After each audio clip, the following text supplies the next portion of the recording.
Oi, turma! Nessa videoaula, né, como a gente combinou, a gente vai estudar um pouco sobre a síntese de proteínas. A síntese de proteínas é um processo complexo que compreende várias etapas e por isso eu achei melhor dividir esse assunto em duas aulas. Então, nessa primeira aula, a gente vai falar das fases do processo que acontecem dentro do núcleo das células. E na segunda aula, vamos falar dos processos que acontecem no citoplasma. Eu acho que assim a gente vai conseguir assimilar melhor o conteúdo e o que acontece em cada uma das etapas. Didaticamente, a gente pode dividir a síntese de proteína em várias fases ou várias etapas. Nessa aula, eu dividi o processo todo em 6 etapas. Então, a etapa da ativação do gene, a etapa da transcrição do gene, etapa de processamento do RNA mensageiro, tradução, endereçamento e modificações pós-traducionais. Então, as primeiras etapas, como a gente pode perceber, acontecem dentro do núcleo das células e as 3 últimas etapas acontecem no citoplasma e podem variar para cada proteína que estiver sendo codificada. O que acontece dentro do núcleo acontece sempre da mesma forma, independentemente do tipo de proteína que esteja sendo produzida, né? Já o que acontece no citoplasma varia para cada tipo de proteína. Então, nessa aula a gente vai falar das fases de ativação, transcrição e processamento do RNA mensageiro. A gente sabe que todo o material genético da célula, todos os cromossomas numa célula eucariota se localizam no núcleo e durante a fase de intérfase, esses cromossomas eles se encontram relativamente descondensados e embaralhados, ocupando todo o espaço do citoplasma, formando o que a gente chama de cromatina. Então, a gente já discutiu isso anteriormente, Se a gente pega um instantâneo de um núcleo celular, a gente vai encontrar parte dessa cromatina mais elétron lúcida, que a gente chama de eucromatina, e a outra parte é elétron densa, a gente chama de heterocromatina. Por que eu estou falando disso agora? Porque a gente vai começar a estudar o mecanismo que a célula utiliza para sintetizar proteínas e a gente vai considerar a síntese de uma proteína, ao longo do tempo. Mas eu queria que vocês percebessem e lembrassem que as células sintetizam simultaneamente várias proteínas diferentes. Então, o que a gente chama de eucromatina, vamos lembrar, é o conjunto de todos os segmentos cromossômicos, ou seja, todos os genes, que naquela célula e naquele momento estão sendo transcritos, ou seja, estão codificando a síntese de proteínas. Então, a célula simultaneamente sintetiza vários tipos de proteínas diferentes e o interessante é que cada proteína pode ser sintetizada em intensidade diferente. Então, às vezes, ao mesmo tempo, uma célula produz, sei lá, vou dar um exemplo genérico aqui, tá? 10 proteínas diferentes. 2 com muita intensidade, outras com média intensidade, outras com menor intensidade, Então, para cada gene que está sendo transcrito, existe uma intensidade na produção e na codificação dos RNAs mensageiros. Uma das coisas que vão contribuir aí para determinar a intensidade da síntese daquela proteína são essas 2 etapas aqui, olha, que vão acontecer no processamento do RNA mensageiro, Então, o capeamento e, sobretudo, a poliadenilação né, são responsáveis pela estabilidade do RNA mensageiro no citoplasma, e quanto maior for a cauda poliar produzida na etapa de processamento, mais tempo esse RNA mensageiro vai se manter viável no citoplasma e, consequentemente, mais cópias da proteína que ele codifica vai ser produzida, né? Então, você tem maneiras de intensificar a síntese da proteína, produzindo um número maior de cópias de RNA mensageiro, mas também fazendo com que esses RNAs mensageiros se permaneçam viáveis no citoplasma por um tempo maior. Então, nós vamos agora começar a falar de cada uma das etapas, né, do processo de síntese de proteína. Lembrando que nessa aula nós vamos nos limitar aos processos que acontecem dentro do núcleo, que são esses três que estão listados aqui, os três primeiros da lista. O molde codificador de qualquer proteína se encontra em segmentos cromossômicos que a gente denomina de genes. Então, aqui a gente tem, né, um cromossoma não é apenas uma molécula de DNA, né, vocês sabem disso. Cromossomas são moléculas de DNA associadas a proteínas, como as histonas. Mas aqui nesse desenho a gente deixou aqui a representação só da molécula de DNA, para lembrar que ela é formada por nucleotídeos, né? 4 tipos de nucleotídeos, cujas bases nitrogenadas são a timina, adenina, guanina e citosina, né?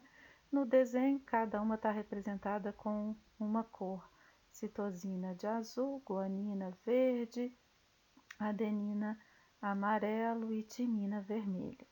Então, a gente sabe que para formar um nucleotídeo, essas 4 bases nitrogenadas nas moléculas de DNA se associam com um açúcar, a desoxirribose, que tem apenas uma hidroxila associada diretamente aqui à parte cíclica, né, da molécula.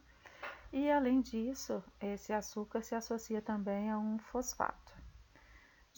Então, o que a gente vai ter aqui? A gente tem o DNA formado por uma molécula, né, de duas moléculas, duas sequências aí de nucleotídeos, associados através de pontes de hidrogênio, sempre da mesma forma. Então, timina se associa com adenina, citosina com guanina e vice-versa. Já as moléculas de RNA mensageiros, que vão levar a informação genética do núcleo ao citoplasma para que a proteína possa ser, então, produzida, também é uma molécula, né, formada por ácidos nucleicos, porém com três diferenças básicas aí em relação à molécula de DNA. A primeira delas é que a molécula de RNA é uma molécula de fita simples, né? A segunda diferença é que na molécula de RNA a gente não encontra a timina. A timina ela é substituída pela uracila e vice-versa, né? No DNA a gente não encontra a uracila, a gente encontra a timina. E a terceira diferença básica é que o açúcar que forma os nucleotídeos que compõem a molécula de RNA é uma ribose, que apresenta 2 hidroxilas diretamente ligadas à parte cíclica da molécula. Bom, então o que a gente tem que lembrar para começar a pensar em síntese proteica? Que para cada proteína vai existir um molde espalhados aí nos vários genes dos diversos cromossomas, né? Que enquanto a proteína não está sendo produzida, esse molde se encontra, entre aspas, fechado, né? Quando as 2 fitas do DNA se encontram espiralizadas, e que, portanto, a gente vai precisar de alguém para abrir ou para desconectar as uniões entre esses nucleotídeos no segmento cromossômico que codifica a proteína que vai precisar ser produzida, e esse alguém é uma enzima. uma enzima chamada RNA polimerase. A gente vai ver um esqueminha dela no próximo slide. Então, a gente precisa de uma enzima que faça a abertura da fita de DNA no segmento cromossômico que contém o código daquela proteína. Esse segmento cromossômico a gente chama gene, né? Vamos precisar uma enzima que abra a molécula de DNA no gene correspondente àquela proteína que a célula está precisando produzir, né? E vamos precisar de cofatores. Essa enzima sozinha ela não consegue atuar, né? Vamos precisar de nucleotídeos livres para serem acrescentados um a um e formarem a molécula de RNA mensageiro nos moldes do código genético guardado aí nas fitas de DNA. Então, aqui nesse slide, a gente tem uma representação da RNA polimerase, que está aqui desenhadinha em azul claro, né? Então, a RNA polimerase, ela combina com a molécula de DNA, ela se associa à molécula de DNA e ela tem um sítio que promove a desespiralização da molécula, né? Na medida em que ela vai se deslocando através da molécula de DNA, então ela vai desespiralizando, e à medida que ela vai desespiralizando, ela tem também um sítio, né, que faz a polimerização dos nucleotídeos, né, dos ribonucleosídeos, né, que estão livres no nucleoplasma, que vão sendo acrescidos de acordo com a sequência de nucleotídeos que vai sendo lida pela RNA polimerase. Então, o RNA mensageiro ele começa a ser formado na medida em que essas bases dessa sequência gênica vão sendo lidas e transcritas na molécula de RNA mensageiro. Bom, o DNA ele codifica, ou ele pode codificar a síntese de vários tipos de RNA. Então, ele pode codificar a síntese de RNA transportador, de RNA ribossômico, de RNA mensageiro, de microRNAs. E nas células eucariotas, a gente encontra 3 tipos de RNA polimerase diferentes. A RNA polimerase, que faz a transcrição dos genes codificadores de proteínas e que vão dar origem, então, à formação de um RNA mensageiro, é a RNA polimerase do tipo 2. Além, né, da RNA polimerase, que vai ser responsável pelo desacoplamento da molécula de DNA, né, pela desespiralização dessa molécula, pela leitura dos nucleotídeos e pela transcrição direta, né, formadora da fita de RNA mensageiro, além dos nucleosídeos, dos ribonucleosídeos livres no nucleoplasma, né, nós vamos precisar também de alguém, entre aspas, né, que sinalize para essa enzima RNA polimerase do tipo 2 aonde iniciar a leitura daquele segmento cromossômico. Então, todo gene, né, que é um segmento cromossômico codificador, ele tem uma região chamada de região promotora. Essa região promotora, no nosso desenho aqui, está representado por esses triângulozinhos verdes que estão espalhados aí ao longo da fita de DNA. Essa região promotora é uma região que tem uma abundância ou uma grande concentração de nucleotídeos do tipo adenina e timina. E por isso essa região promotora ela é chamada de Tata Box, TATA Box, né? Porque ela é rica em timina e adenina. E dependendo da posição em que essa região promotora do gene estiver, a gente vai ter a leitura de uma ou de outra fita do DNA.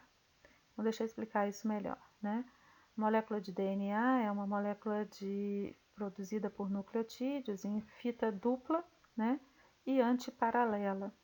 Então, a gente tem uma fita 3 linhas, 5 linhas, ligada e entrelaçada com uma fita 5 linhas, 3 linhas, né? Bom, a RNA polimerase, ela desliza sempre a partir do sentido 3 linhas, 5 linhas. Então, por exemplo, se o gene que for ser transcrito for esse gene A, vocês estão vendo que a região promotora está indicando, está voltada para esse sentido aqui da fita de DNA. Na hora que essa molécula desespiralizar e abrir, a RNA polimerase vai fazer a leitura dessa fita, sempre no sentido 3 linhas, 5 linhas. Então, essa vai ser a fita codificadora do gene A. Já no gene B, vocês reparem que a região promotora ela está voltada nessa fita, né? Para a extremidade da direita. Então, na hora que a RNA polimerase se ligar nessa região promotora, ela sempre se liga à fita de DNA e inicia a leitura a partir da região promotora, ela vai fazer a leitura no sentido 3 linhas, 5 linhas. Então, ela vai ter que ler essa fita, olha, da esquerda para a direita. Porque o gene B, na fita de cima, né, da nossa imagem, se ela for caminhar do jeito que ela caminha, sempre 3 linhas, 5 linhas, olha só, ela não vai encontrar sequências para serem lidas, né? Então, ela vai ter que ler a fita inferior. A mesma coisa com o gene C. Se a polimerase encaixar aqui, ó, ela não consegue deslizar de 5 linhas para 3 linhas para fazer a leitura do gene C. Então, ela vai fazer a leitura dessa fita que está desenhada aqui abaixo, né? Sempre no sentido 3 linhas, 5 linhas. Já nos genes D e no gene E, o que ela vai fazer? Ela vai encaixar na região promotora, deslizar de 3 linhas para 5 linhas. Então, a fita que vai codificar vai ser a fita de cima. E assim por diante, tá? Então, a RNA polimerase, ela encaixa na molécula de DNA, desliza até a região promotora do gene, onde ela se fixa fortemente, e a partir dali ela começa, então, a desespiralizar ou promover a desespiralização da fita e promover ou proceder à leitura dos nucleotídeos da parte codificadora do gene, que está aqui representada em laranja. Bom, agora que a gente já relembrou, né, todos os requisitos aí para a gente entender a transcrição, vamos estudar etapa por etapa. Então, a primeira coisa que uma célula precisa para iniciar a síntese de uma proteína é de um estímulo, um sinal. Esse sinal, ele geralmente é externo, né? Ele vem de alguma outra célula do corpo. Então, esse sinal pode ser um neurotransmissor, uma citocina, um hormônio, como a gente já estudou na nossa aula de comunicação celular e transdução de sinal. Então, quando essa célula recebe uma sinalização, normalmente uma sinalização externa, mas também existem sinalizações internas, né? A própria célula, em determinadas situações, ativa ou inativa a expressão de algum gene. Então, quando esse sinal se faz presente, a gente inicia o processo de síntese pela fase da ativação gênica. Nessa fase de ativação, muitos fatores ou cofatores ou auxiliares da RNA polimerase vão se ligar à região promotora do gene ativando e iniciando todo o processo de síntese, possibilitando inclusive que a RNA polimerase se associe firmemente à região promotora e possa então iniciar o processo de leitura e transcrição do DNA. Então, como a gente já mencionou anteriormente, a região promotora dos genes é uma região rica em timina e adenina e por isso chamada região Tata Box, né? Então, quando a célula recebe um sinal, esse sinal pode ser interno, mas muitas vezes é um sinal externo, né? A gente vai ter a formação de um complexo de fatores de transcrição. Então, a gente vai ter a ligação de uma proteína ligadora da região Tata Box, né? Com um fator de transcrição chamado fator de transcrição 2D. Esse complexo, então, que é formado a partir da sinalização, vai se ligar, vai se associar ao Tata Box do gene que vai ser codificado, né? Que vai ser transcrito. Codificado não, vai ser transcrito. Uma vez que esse complexo TBP, né? Proteína de ligação com Tata Box, e junto com o fator de transcrição 2D estejam associados à região promotora do gene, um outro fator de transcrição, o fator de transcrição 2B, vai se acoplar a eles. A partir do momento que o fator de transcrição 2B está acoplado ao complexo TBP, fator de transcrição 2D, região promotora, Tata Box, outros fatores de transcrição vão se associando em cascata. Então, a gente vai ter a associação do fator de transcrição 2E e 2H a esse complexo de fatores previamente associados à região promotora do gene. Quando a gente tem, então, esses 4 fatores de transcrição, 2D, 2B, 2E e 2H, complexificados, né, ligados entre si e presos à região Tata Box do gene, esse conjunto de fatores de transcrição associados permite que a RNA polimerase 2, também acrescidas de fatores de transcrição, do fator de transcrição 2F e de outros fatores de transcrição, se acople ao conjunto e a partir daí, então, possa ser ativada e iniciar a leitura e transcrição do segmento gênico em questão.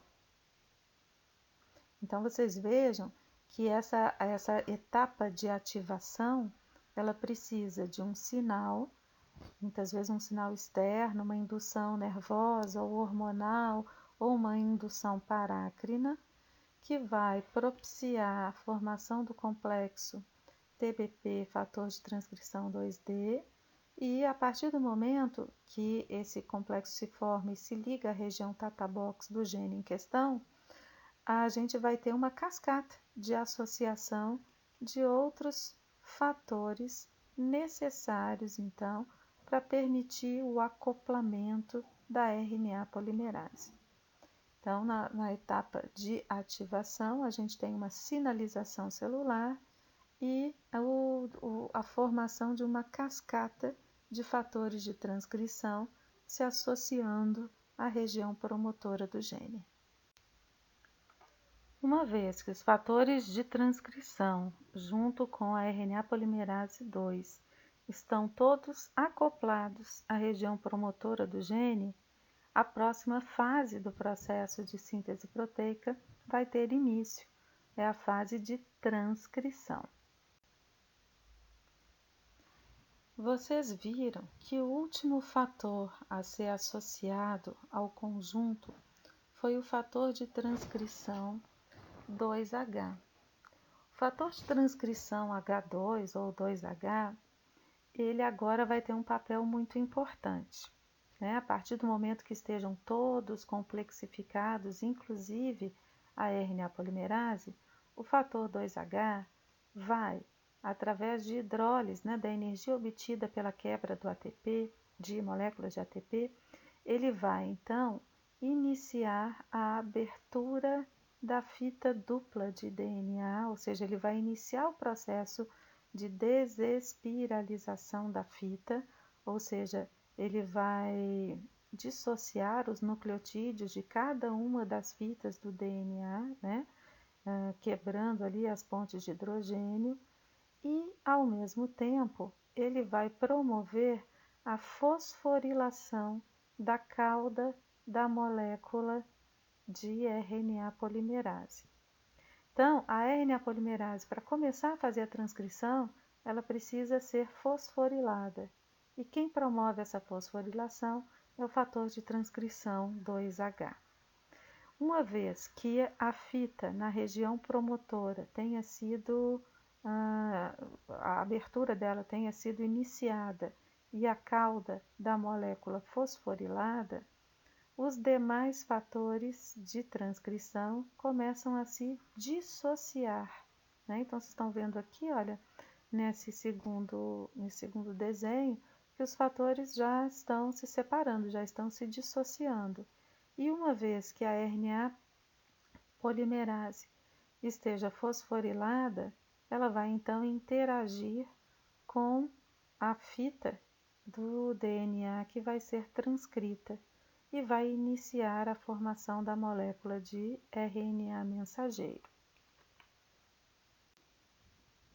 E ela vai usar para isso os ribonucleosídeos disponíveis no nucleoplasma, né?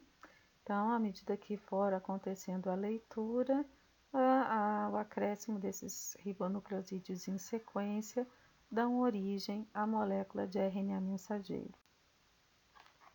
Notem que a associação entre um ribonucleosídeo e outro vai se dar sempre pela ligação do fosfato com a ribose, né, dos seus vizinhos, né? Então, essas ligações vão promovendo a formação do RNA mensageiro, seguindo a sequência codificada pela fita do DNA. Lembrando que sempre que a gente tiver uma adenina no DNA, quem vai entrar no lugar, ou quem vai se associar, ou quem vai ser acrescentado na molécula do RNA mensageiro, será uma uracila, né? Então, se a gente tiver uma timina no DNA, no RNA, a gente vai ter uma adenina. Se a gente tiver uma guanina do DNA, no RNA, citosina. Se for uma adenina, no RNA, uma uracila, e para cada citosina do DNA, na molécula de RNA mensageiro, a gente vai encontrar uma guanina. Uma vez que a cauda da enzima RNA polimerase 2 esteja fosforilada, fatores de processamento do RNA mensageiro que está começando a ser transcrito conseguem se acoplar a essa cauda e em seguida vão atuar para fazer ou para ajudar, né, na próxima etapa do processo de síntese proteica, que é a fase de processamento do RNA mensageiro. Bom, na fase de processamento, o RNA mensageiro sofre basicamente 3 alterações, né? A primeira é o capeamento, é a primeira que acontece, aproximadamente quando a transcrição atinge o 25º nucleotídeo, né? E o capeamento, ele nada mais é do que o acréscimo de uma guanina metilada à extremidade nascente do RNA mensageiro, que é a extremidade 5' Em seguida, quando termina a transcrição do DNA em RNA mensageiro, fatores de poliadenilação vão acrescentar inúmeras adeninas na extremidade 3' do RNA mensageiro. Essa sequência variável em tamanho, né, ou em quantidade de adeninas na extremidade 3' do RNA mensageiro é chamada de cauda poli-A. E ela é, então, a segunda etapa no processamento do RNA mensageiro. O capeamento e a cauda poli-A são necessários para que o RNA mensageiro consiga atravessar o poro do envelope nuclear, sair do núcleo e chegar no citoplasma para ser traduzido. Então, uma molécula de RNA mensageiro que não tenha sido corretamente capeada e poliadenilada não consegue sair do núcleo, portanto, não vai traduzir proteína nenhuma, né?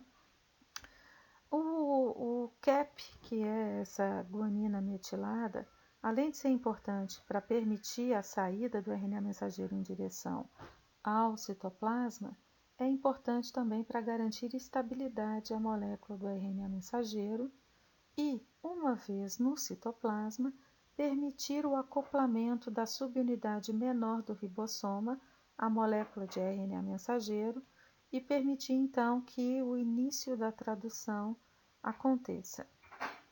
A cauda poli-A, né, além de permitir a saída do RNA mensageiro em direção ao citoplasma, sair do núcleo em direção ao citoplasma, ela vai ser super importante para manutenção da viabilidade do RNA mensageiro no citoplasma. Quanto maior for a cauda poli-A, mais tempo o RNA mensageiro vai permanecer viável no citoplasma e, consequentemente, um número maior de cópias da proteína codificada por ele será produzida. Então, quanto maior a cauda poli-A de um RNA mensageiro, maior a quantidade de proteínas que esse RNA mensageiro vai produzir ou vai propiciar a tradução em função do maior tempo que ele vai permanecer viável no citoplasma. O terceiro processamento que o RNA mensageiro vai sofrer ainda dentro do núcleo, né, antes de ser carreado para fora do núcleo, é o splicing, que constitui, através de enzimas específicas, retirar segmentos introns que foram transcritos. Então, na parte transcrita do gene, existem algumas sequências de nucleotídeos que não codificam nenhum aminoácido, né? E são chamados introns. Então, após a transcrição, né, antes que esse RNA mensageiro saia do núcleo para o citoplasma, existem enzimas que vão retirar esses segmentos transcritos que não codificam aminoácido nenhum, né?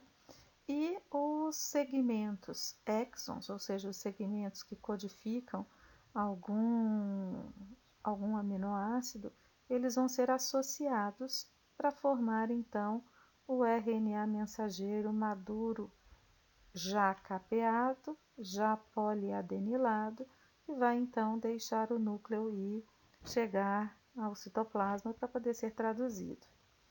Essa montagem de exons, ela pode acontecer na mesma sequência em que os exons se dispõem na fita de DNA ou na hora de montar os exons, de associar um ao outro, eles podem ter uma ordem invertida na montagem da molécula de RNA mensageiro. Nesse caso, o splicing é chamado de splicing alternativo. E isso é muito importante porque aumenta enormemente a capacidade de produzir proteínas diferentes com um mesmo gene. Então, às vezes a gente tem um gene que codifica mais de uma proteína, dependendo do tipo de splicing que o pré-RNA mensageiro vai sofrer. A gente vai comentar isso mais adiante, vocês vão entender isso melhor daqui a pouquinho. Então, aqui novamente, né, vocês estão vendo a RNA polimerase com a sua cauda fosforilada, o que permitiu a associação de alguns fatores de processamento do RNA mensageiro. fatores de capeamento, fatores de poliadenilação e os fatores de splicing. Aqui, né, vocês estão vendo que a fita de RNA mensageiro está começando a apontar, né, no nucleoplasma. E aqui, olha, já mais alongada, com aproximadamente 25 nucleotídeos, os fatores de capeamento, então, processam a aquisição ou a associação da guanina metilada à extremidade 5' do RNA mensageiro.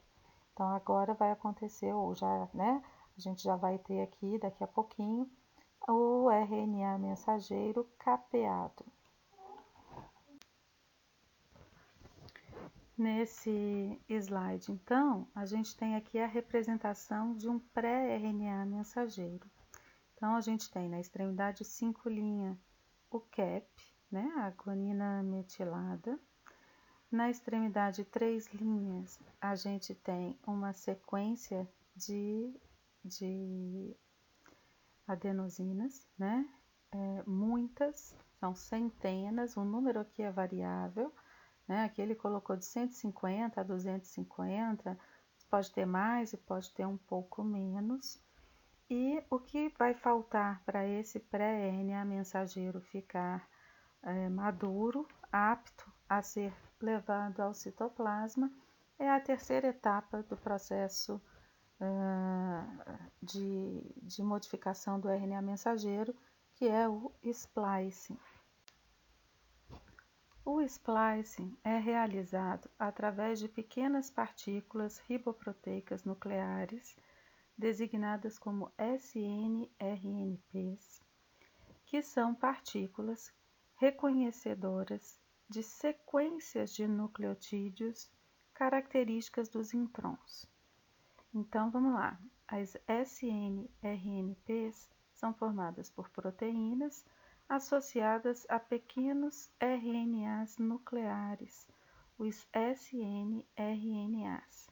Então, esse complexo, que a gente chama de pequenas partículas riboproteicas nucleares, conseguem reconhecer sequências de nucleotídeos típicas ou características de segmentos introns. Aqui a gente tem a representação dessas sequências, né? Então, os introns, eles têm tamanhos variáveis. Vocês estão vendo esse pontilhado que eu fiz aqui, ó? Significa que podem ser várias bases nitrogenadas aqui e aqui, em qualquer uma sequência, tá? Mas todo intron começa com uma guanina seguida de uma uracila. Em seguida, a gente pode ter uma adenina ou uma guanina. Depois, adenina, guanina, uracila, uma quantidade variável de qualquer sequência de bases nitrogenadas, seguidas de uma citosina ou uracila, depois de novo uma adenina ou guanina, adenina, citosina, uma quantidade variável de qualquer nucleotídeo, uma sequência de 8 nucleotídeos, podendo variar entre citosina e uracila, né? Depois, qualquer um dos 4 ribonucleosídeos e terminando com citosina, adenina e guanina. Então, vocês estão vendo que, apesar do tamanho do intron poder variar e de eles conterem sequências muito variáveis aqui de nucleotídeos, em alguns segmentos a sequência de nucleotídeos é pouco variável. Então, o R aqui significa que pode ser, nessa sequência, uma adenina ou uma guanina. O Y, aqui, em qualquer um desses lugares, significa que a gente pode encontrar uma citosina ou uma uracila. E o N, ele significa que aqui, nesse ponto, pode entrar qualquer um dos 4 ribonucleosídeos, né?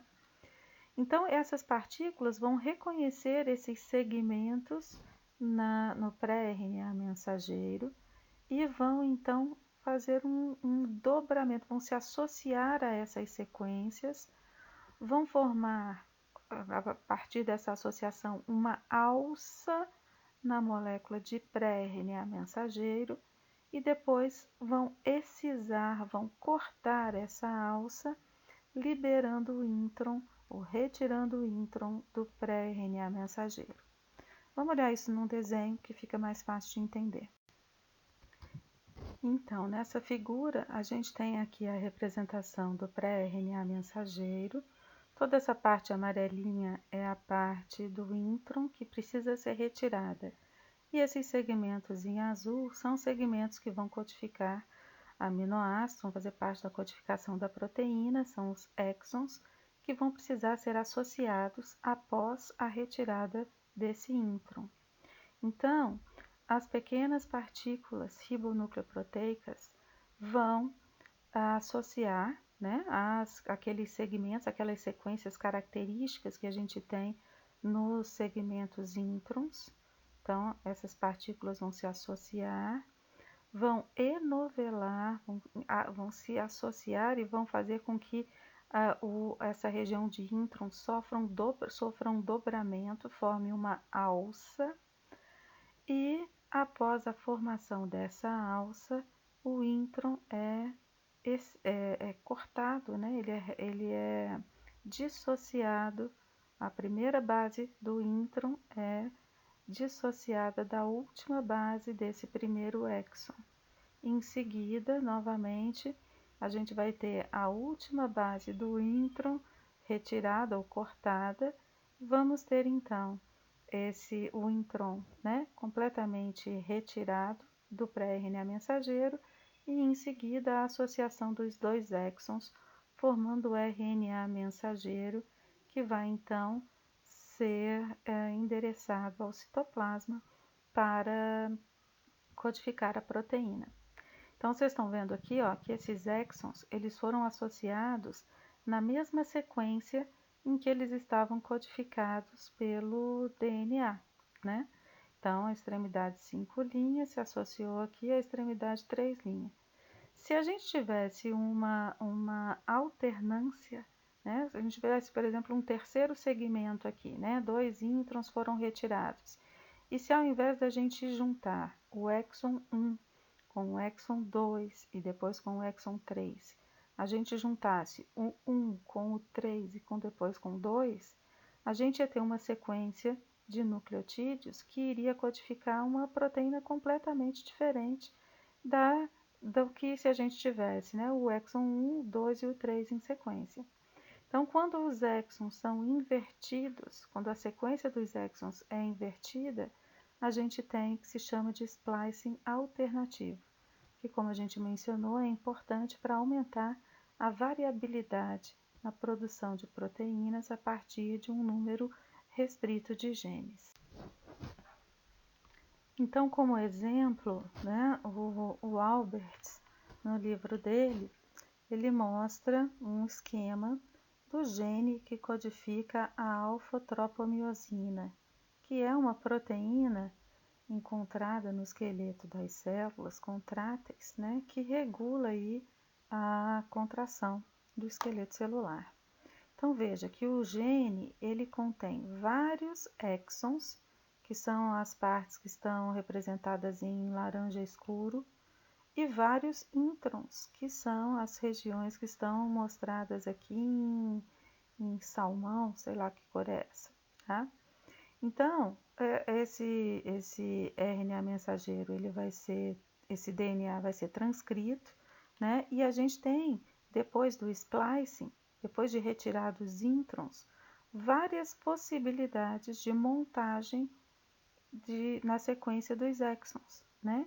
E essa variação na sequência de montagem dos exons faz com que em diferentes células a proteína alfa-tropomiosina adquira diferentes nuances de uma em relação à outra.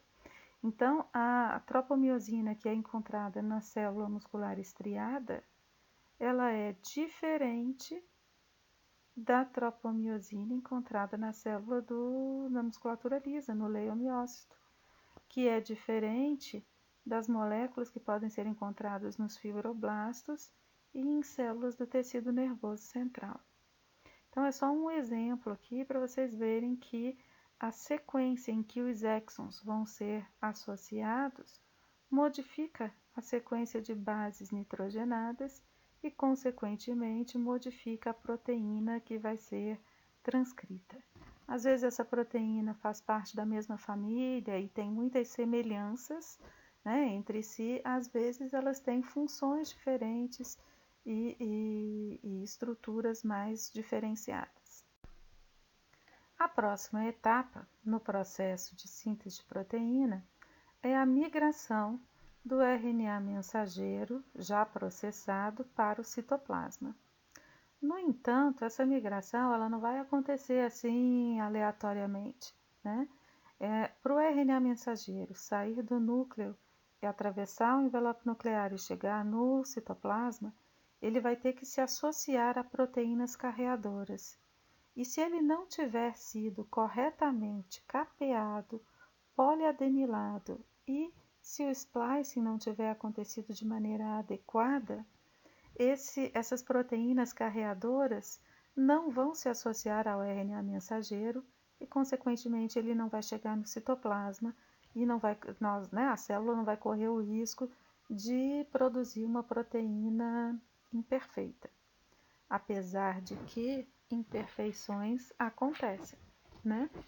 Estima-se que para cada 10.000 transcrições, uma contenha algum erro de sequência de base ou algum erro de codificação.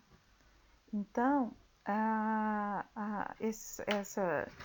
existe uma possibilidade de erro na produção do RNA mensageiro, que é aí minimizada pelo controle de qualidade na saída do RNA mensageiro do núcleo para o citoplasma. Eventualmente, RNAs mensageiros transcritos incorretamente acabam, dependendo da incorreção, escapando desse controle de qualidade, chegando ao citoplasma e codificando proteínas diferentes das que deveriam ser codificadas, muitas vezes não funcionais. Nós sabemos que a carioteca, o envelope nuclear, é formado por cisternas de retículo endoplasmático que são associadas através das laminas nucleares, que estão aqui representadas em verde. Vamos lembrar que as laminas nucleares, além de serem responsáveis pela associação das cisternas que envolvem a região do núcleo, elas também são responsáveis pela fixação da cromatina, sustentação da cromatina no interior do núcleo. O espaço entre uma cisterna e outra é envolvido por um conjunto de proteínas, aproximadamente 30 proteínas diferentes, que formam o complexo proteico do poro. Então, aqui a gente está vendo dois complexos do poro do envelope nuclear, ou dos poros do envelope nuclear. Tudo que está em amarelinho e laranja aqui são as proteínas que formam um anel no entorno desse orifício, né? E essas proteínas, reparem que elas se projetam tanto para o citoplasma quanto para o interior do núcleo, para o nucleoplasma. No nucleoplasma, essas projeções proteicas se associam, elas vão associar na sua extremidade, né, fazendo com que o conjunto adquira um formato de uma espécie de cesta. Reparem também que as proteínas que se associam à membrana do retículo endoplasmático para formar o poro do envelope nuclear, elas têm alguns domínios que se projetam no espaço do poro e obstruem um pouco esse espaço. Então, quando a gente observar na eletromicrografia, vocês vão ver que o poro ele não é um espaço completamente aberto. Existe um material elétron denso, né, que a gente chama de diafragma do poro do envelope nuclear. Então, aqui vocês estão vendo numa outra perspectiva as proteínas formadoras do anel, né, do complexo de poro, e os domínios das subunidades se projetando para a luz do poro, contribuindo aí para formar um diafragma. Então, vocês estão vendo que a abertura, né, ou o poro do envelope nuclear, não é completamente livre, ao contrário, existem aí proteínas que funcionam como guardiãs, né, do citoplasma e do nucleoplasma. Significa que para alguma proteína ou alguma estrutura, alguma molécula sair do citoplasma em direção ao núcleo, ela vai precisar estar associada a proteínas que sejam compatíveis com as proteínas formadoras do complexo diporo, para que então ela adentre o núcleo. E o contrário é a mesma coisa. O material que vai sair do núcleo em direção ao citoplasma vai ter que passar por esses centuriões aqui, por essas proteínas guardiãs, né, que formam o complexo diporo. Então, só saem moléculas associadas a proteínas carreadoras que possuam afinidade de ligação com as proteínas formadoras do complexo do poro. Então, na figura anterior a gente viu um desenho e aqui a gente está vendo uma fotografia feita no microscópio eletrônico de transmissão. A gente tem aqui uma cisterna de retículo endoplasmático, outra cisterna de retículo endoplasmático, aqui um pedacinho do citoplasma, né, uma mitocôndria foi pega de raspão aqui, o nucleoplasma contendo aí a cromatina associada à face interna da carioteca.